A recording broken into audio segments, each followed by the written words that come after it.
Success, Campaign 67. We're excited that you're here. Upon entry, please mute your microphone. And during the session, we ask that you use the chat function to ask your questions. And to participate in the breakout room, though, you're going to have to unmute your microphone. And when you return from the breakout room back to the large group, you will have to remute your own microphone. And I will let our presenters get started. Thanks again for being here. All right, Fithy, am I able to share my, okay.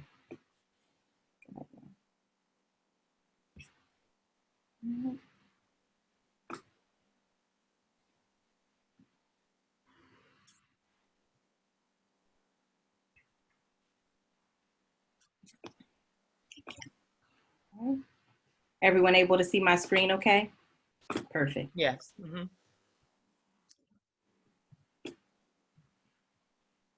Well, good afternoon, everyone. Welcome to R.I.S.E for Academic Success Campaign 67.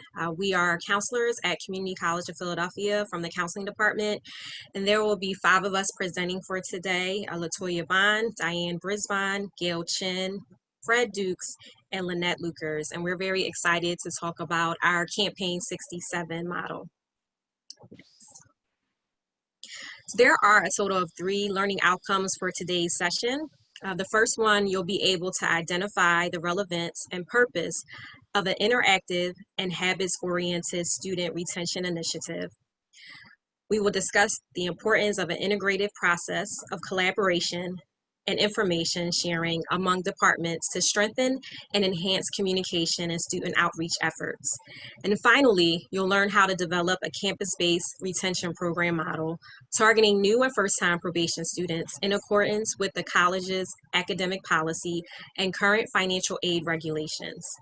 So before we begin, we want to start with a poll just to see how many of you actually have an academic probation model at your institution at this time. I'm going to launch the poll now. Yes, thank you. Mm-hmm. And there are 3 questions that we would like for you to respond to. Does your institution have an academic probation initiative? Question number 2, do you find your academic probation initiative effective? And question 3 is, if so, how many years has your initiative been in place? And the last one, if your institution has an academic probation initiative, are you looking to restructure your program?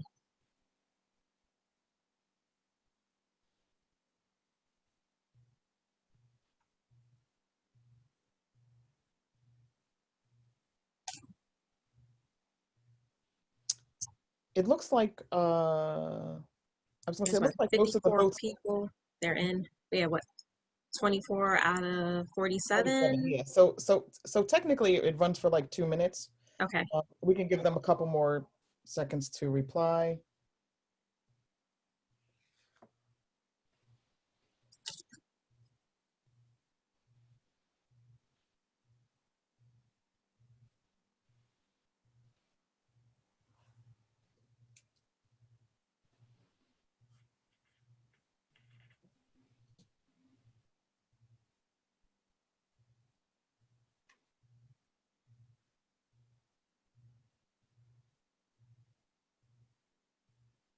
Let me know when you want, if you want me to end it. Okay, we can probably, I think we can stop.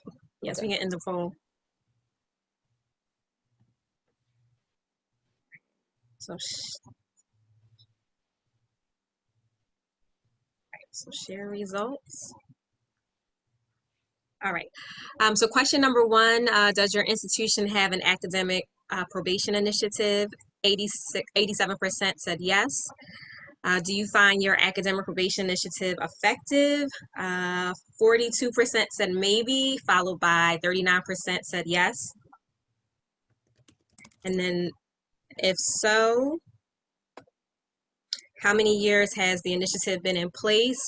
48% says 5 or more years, and then 1 to 2 years for 35%. Okay. And then lastly, if your institution has an academic probation initiative, are you looking to restructure your program? and 45% said yes, 39% said maybe. Okay, well, thank you for sharing that. This allows us to see who's in the room for today and talking about our model. We'll have time for question and answers towards the end. Okay. All right, we can go to the next slide, Latoya.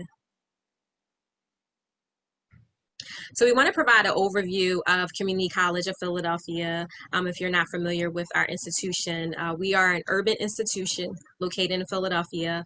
Our student population entails traditional, non-traditional, and veterans. We have about 80% of our students receive financial aid. And we have our main campus, which is located in the Center City area by the Art Museum. And then we have 3 additional regional campuses throughout the Philadelphia area, the northeast side of Philadelphia. We have the northwest as well as the West Philadelphia region. Our total enrollment includes about 17,296 students.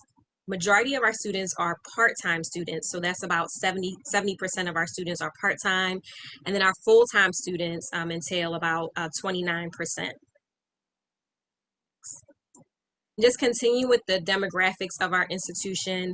Majority of our gender population is female at 63%, and male is at 36%. And our race and ethnicity is broken down into the following. So our largest population is African American at 45%, followed by white at 22%, Hispanic, other, then we have Asian Pacific, as well as Native American. So our total minority population is roughly about 68% of our students. Now we want to provide an overview of what our counseling department structure entails. So to the left, we provided a visual model of the breakdown. For our counseling department, it falls under our student affairs. So we report to our vice president.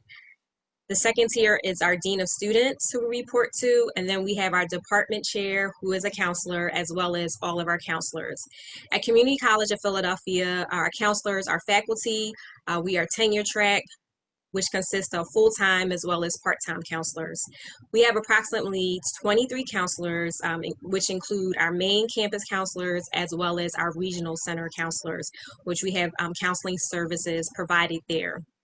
And our services consist of, we provide academic counseling, personal counseling, career counseling, and transfer counseling. That's the demographic of students that we focus on when we provide our services.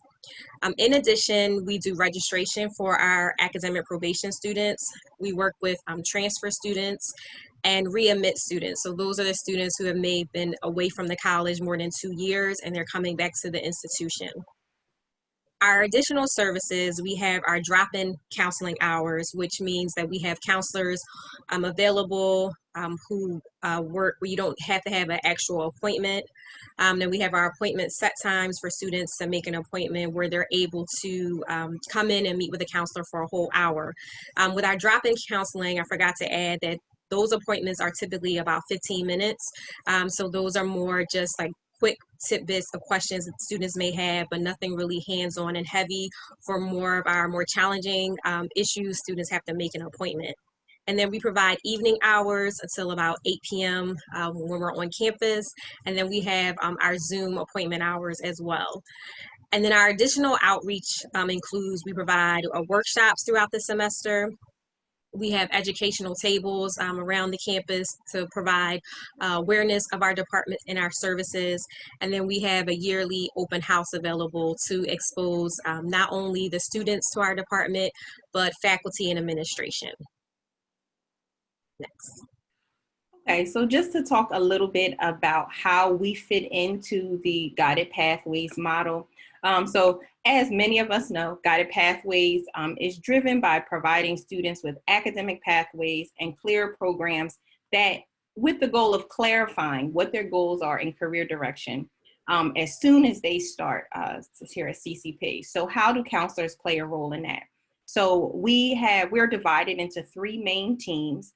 Allied Health and STEM, then we have a liberal arts pathway, and then finally like a business pathway. And among those 3 pathways, counselors work with the 101 courses. So we have a first year experience course, But we also have 2 courses that are more specific, a business leadership 101 course that functions like the FYE course, but is more business geared. And then we also have the allied health one, which has a health care focus. So how we work with those students is each semester we're assigned, a counselor is assigned to each of those sections, and we work on helping them cultivate their career and transfer planning specifically. So we provide one-on-one meetings. Majority of our one-on-one classes require a meeting with us.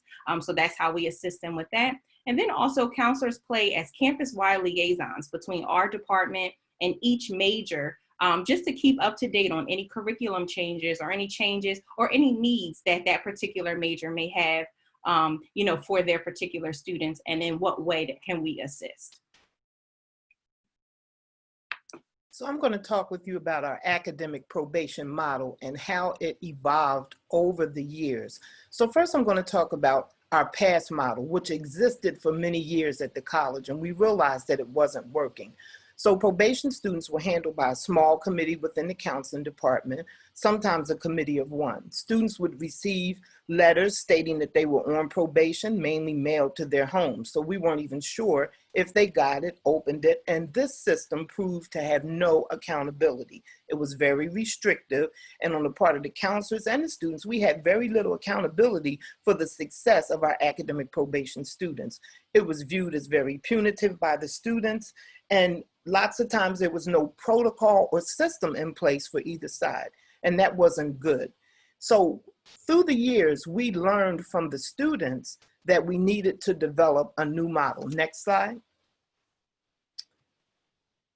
So we developed a new model, and that consisted of a small committee, the Academic Probation Committee, which got together and began to build in a model that included accountability on the part of all systems. So counselors were involved, and they were assigned probation cohorts, and they worked with those students the entire semester. And members developed a plan that built in accountability on all levels. Increased our outreach during the semester, so all counselors were involved. They were assigned their students. They were responsible for reaching out to those students, and the students were responsible for getting back to their counselors. So we increased outreach, and we expanded how we notified the students. And one of the things we learned in our new model, and as we evolved through the years, is we actually had to meet the students where they were. The students taught us a lot about how to develop a program that would meet their needs. So various methods used to notify the students, and we'll talk to you about that later on in the presentation, how we were able to get in contact with them and realize that the things and the outreach that we did actually got through to them, and it made a lot of difference. And it was not seen as a punitive approach for academic probation, but a more empowering approach for our students. Next slide. So let's talk a little bit about the new approach and the old model versus the new model.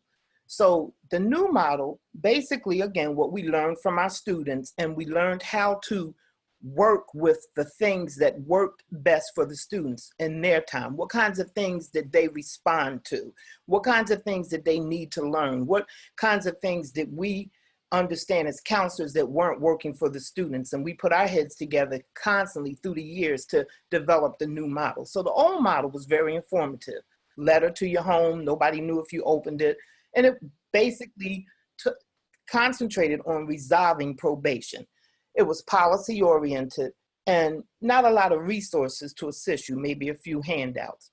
Now the new model, as we again evolved over the year by learning from our students, was more interactive, preventing probation, habits oriented, and interventions to improve. So one of the things about the intervention piece, everybody and every system in the college began to work together. This was a college-wide approach.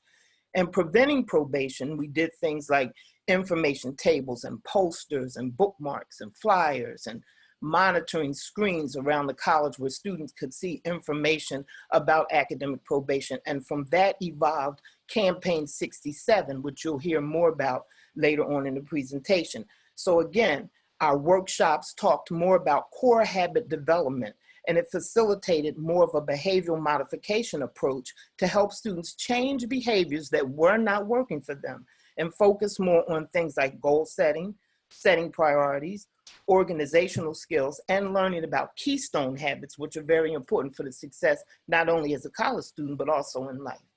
Next slide. So these are some of the numbers that we received these numbers from not our institutional research, but our IT department. And so we're not going to get overly excited about these numbers, but I do want you to look at a few things here. So in the spring of 2016, before we actually had our Campaign 67 R.I.S.E approach and our interactive model available for the students, we had approximately 1,664 students for the first time, full-time students on academic probation. So we're going to start with the spring. Although we get the overwhelming majority of our students, the greater numbers in the fall semesters.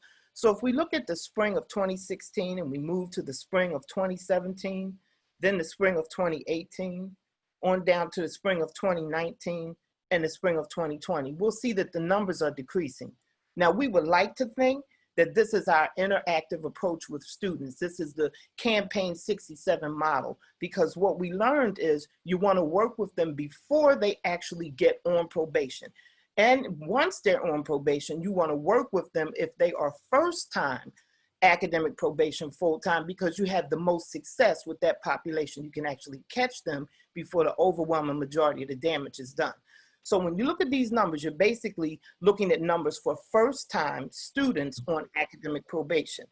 So the numbers are decreasing, but again, there could be a lot of variables. There could be variables such as, did you have an overwhelming, that semester, tons of students sort of enrolling in the college, or for some semesters, did you have less students enrolling? So therefore, the number of students not on academic probation would decrease because you didn't have as many enrolling. So there are a lot of variables we have to look at. And again, these numbers don't tell us that we're successful. It tells us that we need to continue to work.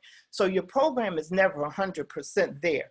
And I saw from the poll that a lot of people are saying, no, we don't think our academic probation program is working, or maybe. And one of the things that helped us to develop the most success was not only having a small committee and then taking it back to the overall counseling department, but also, again, listening to our students, learning from them what worked, what kind of concepts we needed to control for, and how we could help them. So again, we're proud of these numbers. We would love to say it's everything we did that made them go down. But again, it could be additional variables, you know, in place. But when we look at the highest number in the spring of 2016, before we began to put together the information tables and tell students about things like, you know, you'll lose your financial aid if you're not at 67%, we do see a slight decrease in the numbers. But again, we're not going to take full credit saying that it's everything we did.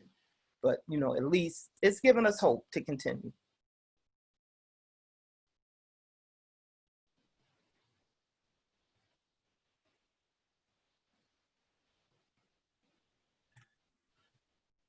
Okay, so Campaign 67, I think it was in 2017, we got together and decided on this new initiative to address our students on academic probation.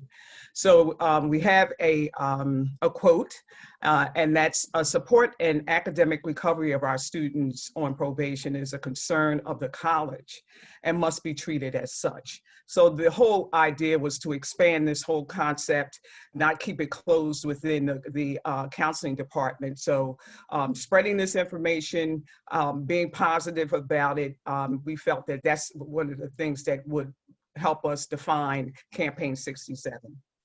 So when we, in a discussion we were like, okay, so how can this information be campus-wide? And so the word we felt campaign was quite appropriate for what we wanted to do.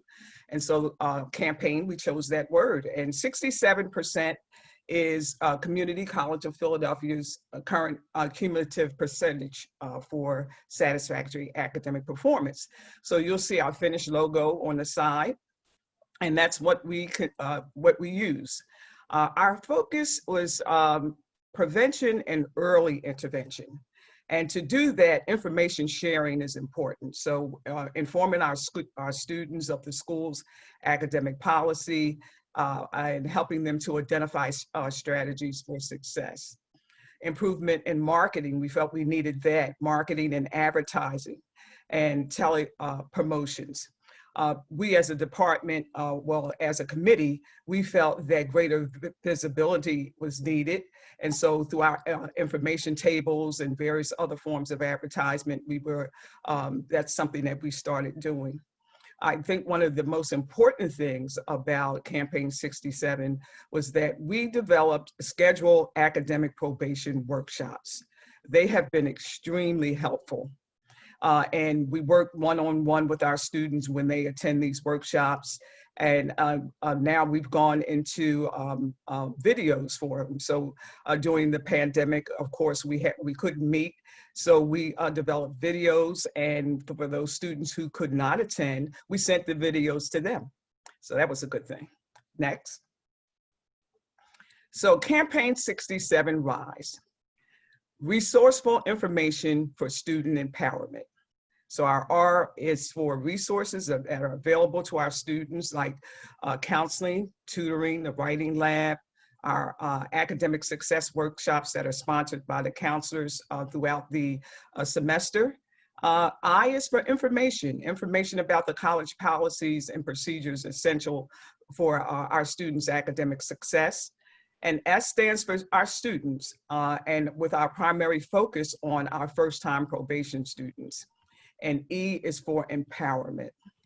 Knowledge is power, and we want our students to know that. And we meet them on a positive note, and with the information that we provide to them, that they are assured that the information that we give them is powerful and will help them in their future endeavors. Next. Okay, so our target population, first-time probation students. Why? Because they're among the more vulnerable groups. This group has a difficulty with that school life balance. There's lower retention rates among this group, and there's the difficulty with active goal setting and attainment. We also notice that there's a lack of awareness in navigating the college system as it relates to policies and procedures. Another area is financial aid and curriculum requirements and transfer opportunities. Many of them lack awareness in that. And they're less inclined to use the available resources and information for academic success, like the library and tutoring, counseling, advising, and other special programs.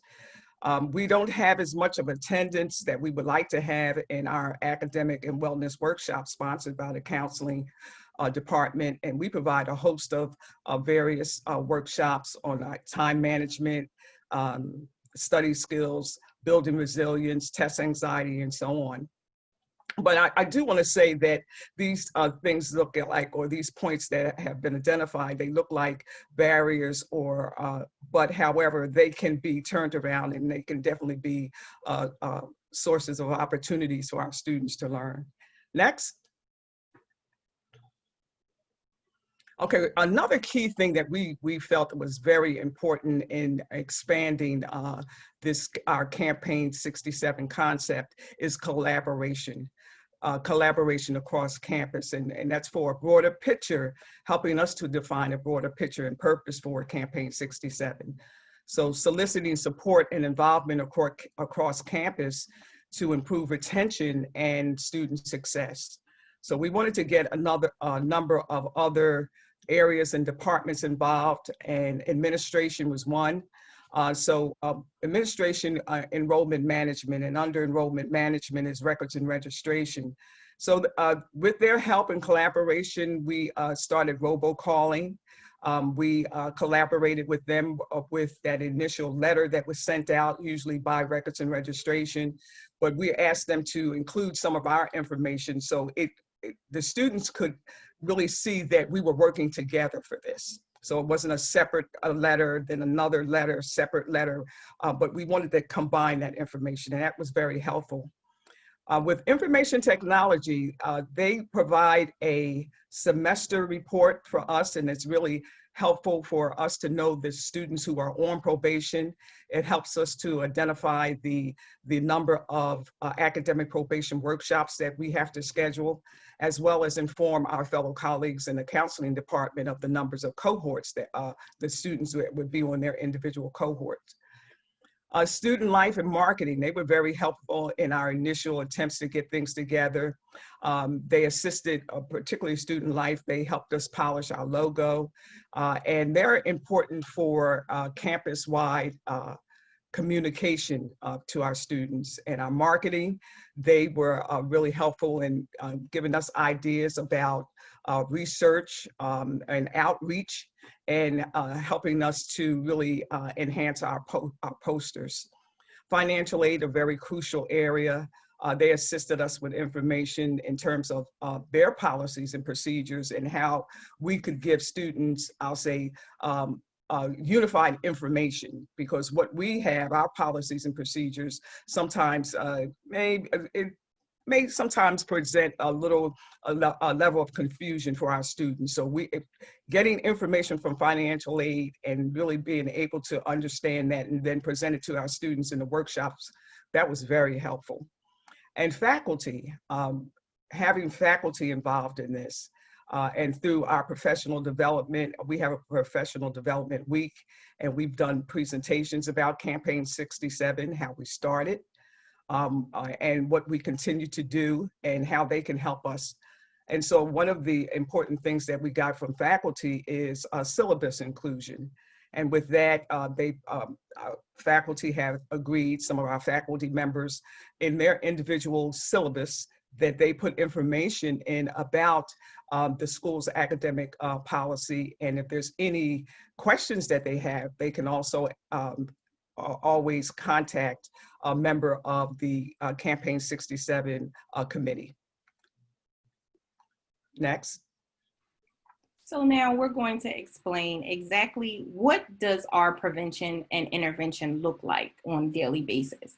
So the goals of our prevention side of Campaign 67 is to have all students, not just probation students, understand what the academic probation policy is. What are those expectations? How do you get that 67%? What GPA requirements do you need to meet? Good standing checkup. This is something that we often do at the tables. We say, how many classes are you taking? We have a laptop available. We pull up their record and kind of just briefly say, okay, to stay on track, this is what you need to do. Or sometimes we'll have a student saying, well, I want to withdraw from this class. How does that impact me? So we can have those conversations then. We promote our success strategies in our workshops at these tables as well. And we also share we have handouts that just talk about, 5 main things that students could do to kind of stay on their path to success. In the student outreach, we have a table that specifically is for Campaign 67 at our open house. We have information tables that we try to do at the beginning of the semester, mid-semester, when some may be thinking about dropping that class, and definitely towards the end of semester before we go into finals. And a lot of times from those conversations, we will schedule individual meetings with students if they request it. It's been plenty of times students have come up and our conversation has kind of warranted maybe a little more dialogue. So we'll say, oh, we'll walk right across the street or walk right down the hall over to the counseling center and make an appointment. So this has been a challenge with COVID-19, but we'll also talk about ways that we're making that work. The faculty outreach, as Diane mentioned, Professional Development Week is a time where we really explain the purpose of Campaign 67 and why it's important for faculty to also have buy-in and be involved in this initiative with us. And then we send out email communications letting folks know what Campaign 67 is doing, and also being available at those tables also allows faculty to come up. We've had faculty come up and say, hey, would you mind coming to my class and talking more about this? So we're definitely available to assist faculty with that too. And now for our first time full-time probation students. As Gail mentioned, we pick these students and particularly because we feel like they're at a point where they could possibly be turned around in a semester or two. So that's a crucial time, and we feel like that's where we need to pull many of our resources for this population. So the goals are also to understand the academic progress policy and the impact on financial aid. Diane mentioned financial aid is a crucial piece.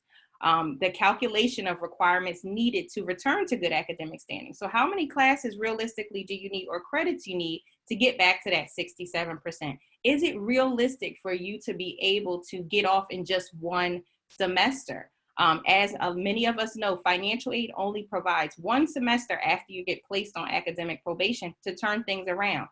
So we think that's a crucial time to have these conversations with students. So if they're able to get off in a semester, we can have that conversation. But if it will take a little bit longer because they won't be able to bring it up, we can also have that conversation.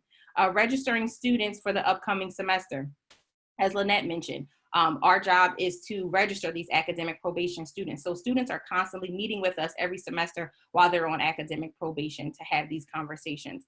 And then connecting them to campus resources and providing that one-on-one support. Every first-time full-time probation student, that first semester they're on probation, is assigned to a specific counselor that provides that one-on-one outreach, that will have those one-on-one meetings. So they're invited to an academic probation workshop. We'll talk more about that. That is kind of our launching point.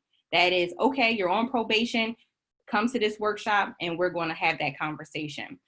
Students are then assigned to, they have that one-on-one support over their first semester on probation. And then there we create a success plan. We utilize Starfish. So Starfish has been really instrumental in allowing us to have a success plan built into Starfish so that we're able to have that follow-up. So if a student is meeting with myself or meeting with someone else on campus, they're able to access that success plan because it follows that student in Starfish. We monitor progress in Starfish. So if a student gets any flags, referrals, different things like that, we're usually that first person of contact within counseling so that we can meet with that student that's on our cohort list.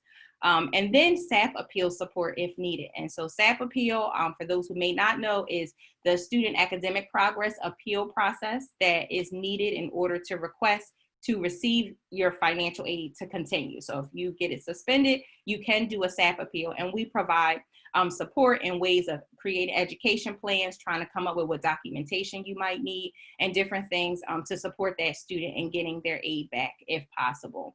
And then for faculty, we can communicate through Starfish with faculty, let them know we followed up on their flags or their referrals. And then we're able to mediate any concerns that may exist between faculty and students should an issue arise. All right, so now we're going to talk about that Launchpad event, and that is the academic probation workshop.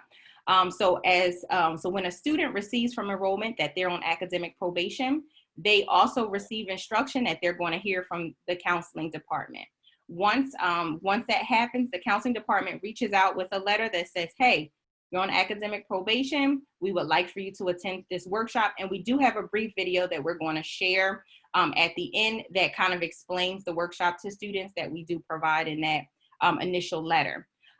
So our academic probation focuses on what the policy is, getting that understanding of how the policy works, habit development, how to create better habits, time management, study plan, emotional intelligence, and then just reflecting. That last hour or so of our workshop is really about, okay, what does your situation look like and what do we need to do? So for some, it might be an excused withdrawal. Let's say they had an extenuating circumstance, and we can kind of then have kind of like a strategy plan of how we're going to approach academic probation together with students. Our live session includes web registration. So as soon as students kind of figure out what they need, they can go right into registering for classes while they're with us in the classroom. And so that usually takes between 1.5 hours to 2 hours for a session. However, with this new normal, we've had to be creative. We've gotten the opportunity to create our session virtually. So we did use Zoom. It doesn't include registration. However, what students do is they are assigned a counselor. As soon as they leave that session, they're sent an email that says, hey, this is your counselor. Please follow up with them to talk about registration. So that's kind of how we've worked on that part. And our virtual session is about an hour. And then, as Diane mentioned, it is available to all students after all the live sessions are over. We have students watch the video and then they have to answer some reflective questions. So what I'm going to do at this time is I'm going to play just a little 2-minute snippet of what our video, of what our academic probation workshop looks like and the parts that it entails. Thank you for joining us today for the Campaign 67 RISE Academic Probation Workshop. I'm Dr. Lynette, a counselor at Community College and also one of the members of the Academic Probation Committee. There'll be several members a part of the Academic Probation Committee throughout this presentation that will be introducing themselves and discussing more about what it does mean to be on academic probation. If you are watching this video, it's because you are on academic probation. While you may be feeling a little defeated, don't worry, you are not alone. This video is designed to help you discover your power by providing you with the tools to gain insight, understanding, and direction. So relax, stay focused, and get empowered. Let's go.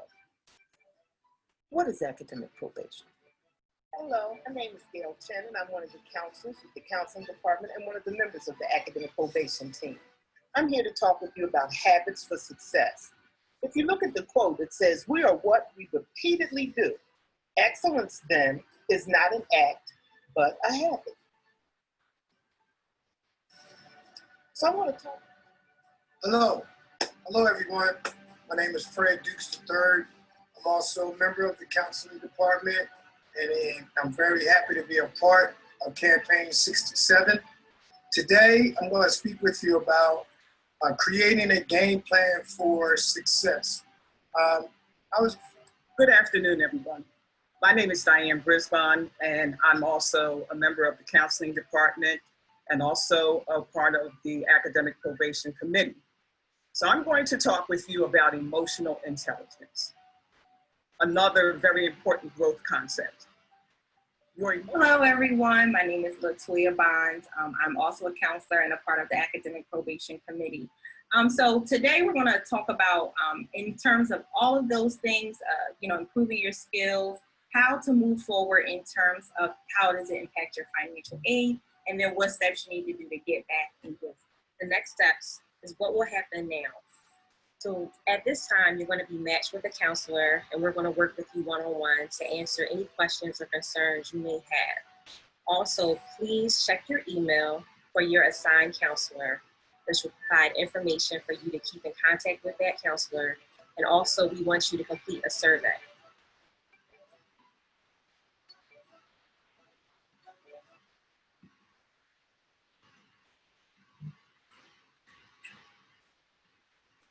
All right, good afternoon, everyone. Can you hear me? My name is Fred Dukes, and I'm going to be talking about our assessments. Our assessment challenges, you can see we have listed 3 areas, and one of them consists of the length of time a student has on probation will depend on the student's academic record. So we talked about earlier, you heard about when the students come to the college, and it also affects where they are within their academic record, okay? Factors that impact probation are a series of uncontrollable factors. I will talk a little bit about that as far as balancing, there's work, school, life, all those kind of things. Then we also talk about focus. We focus on increasing outreach and improving our student experience. Again, as Gail and all of my other colleagues talked about, we are here to address what the students are feeling and what it would take to get them better and off of probation. We do have a survey that is provided at the end of all of our workshops. Next, please.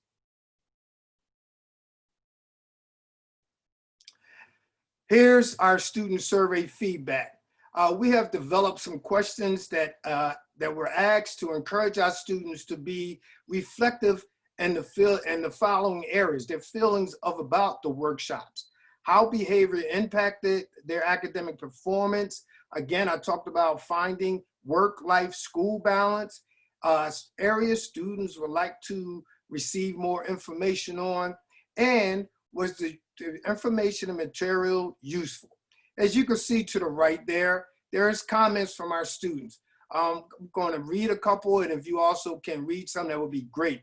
The information that was provided was very helpful, and I no longer feel defeated by my current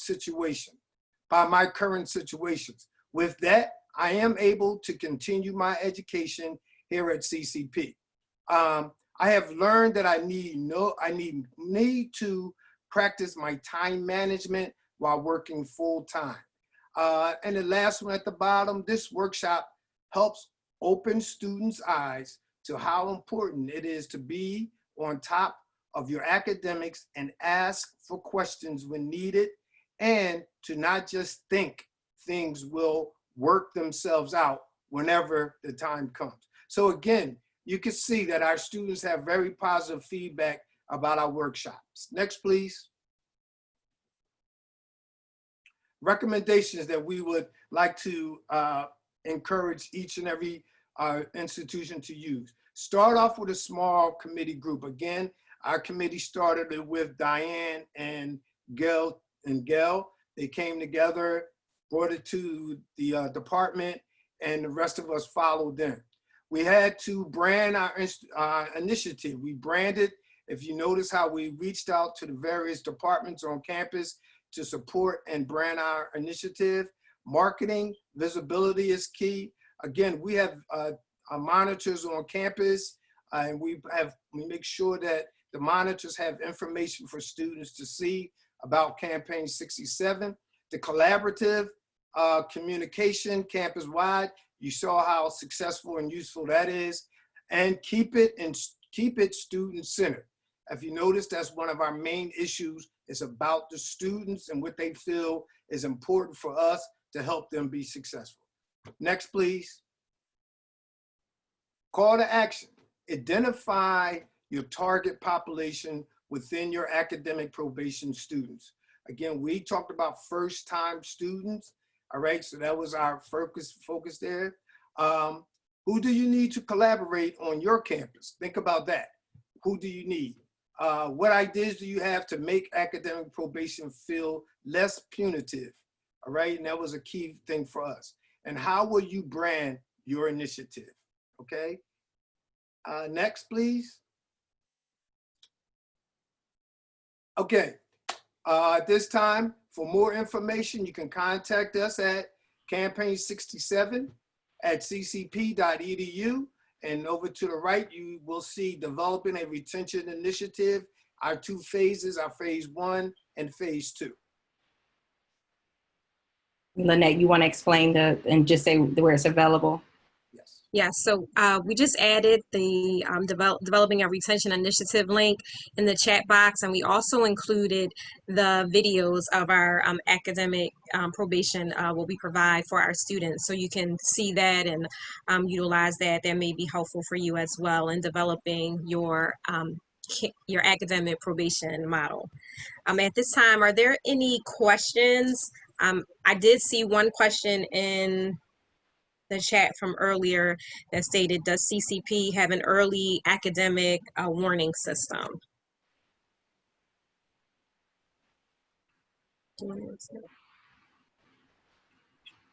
Yeah, that was my question, because I was just wondering. Oh, that was for me. Okay. Yeah, you had mentioned that you wanted to catch the students early before they get on probation, Mm-hmm. and I was wondering if if this faculty would see the students grade slipping, would they activate some type of early alert? So we do in our Starfish system, where we have at the 20% attendance rate and midway through, and all throughout, the faculty can actually submit something through Starfish if they see as a early warning, whether it's personal, they're not attending classes, they're failing their courses. The flag will be referred to our department, and then that information is disseminated to a counselor, and that counselor will reach out to that student. So that's our form of early warning as far as in the classroom setting from a faculty. Okay, thank you. I just want to let you know too that we have about 6 minutes left. So I mean, if you wanted to take a few minutes to wrap it up, and then also just to remind everyone that there is a link to a survey for this session, and to please complete the survey on your way out. And so we did put in the chat just to kind of explain those 3 links. So the first link is what we shared about developing your retention initiative, and just some key steps that you might want to think about and take, such as who are your folks that you're going to get involved. What we found really launched this was us taking it campus wide and saying, okay, who else do we need to get involved? And really by having a logo and different things like that, students can identify, oh, campaign 67, okay, 67%. So just kind of using that play has been really instrumental for us. The second link is going to be an overview video of when that student initially receives a letter from us about the workshop. It details briefly what academic probation means, but also the benefits of attending that workshop. And then we have the actual workshop video itself. So since we've had to do it in this virtual format, it's roughly about a 33-minute video. So like we said, that video is available to students after the live sessions. We usually spend about a week, and we do about 4 sessions a day to try to accommodate students. So it's a marathon for us, but we love it. The committee loves it, and that's something that we definitely enjoy during that time, just meeting with students and really seeing on their faces that, wow, I can turn this around. Now, what I will say is, if a student does lose their aid, we're able to plan a semester before. So that can be a critical point. Rather than a student find out the first day of the spring semester, oh, I've lost my financial aid, and now I have to scramble and sit this semester out. If we're able to get them over the summer and say, hey, I see you're taking 4 classes in the fall, but even if you got straight A's, you're not going to make that 67%. But here is the plan moving forward. That not only can empower them, as Gail had mentioned, but really saying, hey, how can we plan moving forward? I've seen students in those sessions say, okay, maybe because this is 4 months before, 6 months before, I can ask my parents if they can take care of that spring semester for me. Or I can maybe work a little bit more over this summer and make sure I put some money aside so that I can continue my education. So it's really about, just keeping them going beyond that point. We're finding that, our probation students, about half of that group may not return. So it's about really letting them know, come back. You can turn this around. And then we're here to support you in any way that we can to help. So I just wanted to add that little piece. I do want to say that this started in our new initiative started in 2017, and it's been a growth process. One of the important things is that information that students did not have. It was interesting that students, whether they were new students or continuing students, we found in our information tables and places that we would sit that students were not aware. Some were graduating and they still were not aware of the college's policy on satisfactory academic performance.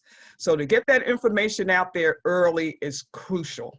And that's one of the primary focus prevention for us. And we've been really surprised by it. And also too, that's something that will definitely keep us going, is to provide that type of information to our students. And one of the things I would like to say is, even though we pull information together to come up with a great academic probation plan and the success of our students, I really believe wholeheartedly that it begins with a good team. And I have to say the Academic Probation Committee is an excellent team. We get along. We all have the same type of passion for helping students. As Latoya said, when we first put our workshops together, we forgot to filter in lunch. So we worked all day for 3 straight days with hardly nothing to eat, running back and forth to the vendor machines, just popping crackers, and then it was time for the next session. We get excited when we see workshops that a lot of students will attend. These are things that help us go back to the drawing board. Okay, what can we do better? What are some of the things that we got these many students to attend this workshop? What can we do so next time our collaboration of workshops have even more attendance. So we don't stop. It's not like we feel that we've come up with an approach that 100% works. No, it is constantly evolving. You're going to learn from your team. You're going to learn from your students. And these type of interactions are important. It's really the crust that helps to build the wheel that turns for success. So you have to start out with a committed team, people who actually enjoy working with each other and people who actually enjoy working with students. You know, and I think that that is the biggest success to moving forward and just constantly inventing and reinventing. That's a good thing to have. So to get started, yeah, have a great team. That's so important. So the last thing I want to say is real brief and real important. Be very honest with your students. Tell them, give them some experiences that you had. I mean, I share a session with them. I talked with them about me being on academic probation and how I was able to overcome it. And once I do that, I feel like I have the audience already set. Then my colleagues come in with their parts and we all are open. We're sincere. We talk with them about our experience of being in college, coming from, most of us are from the inner city, and how did it reflect off of, how did it feel for us, leaving from the inner city, going to college, and living in the city and going to college. So try your best to be sincere and just really the word real with them, you know, make them feel comfortable for being there and that it's not a punishment. All right, so I want to wish you guys the best of luck. We all want to wish you the best of luck. Put a solid program together, and God bless you, and just stay out the way from this pandemic. All right, God bless you. Thank you so much for Thank coming. you, everyone. Yes, Yes, thank thank you. you. All right, wonderful. Thank you.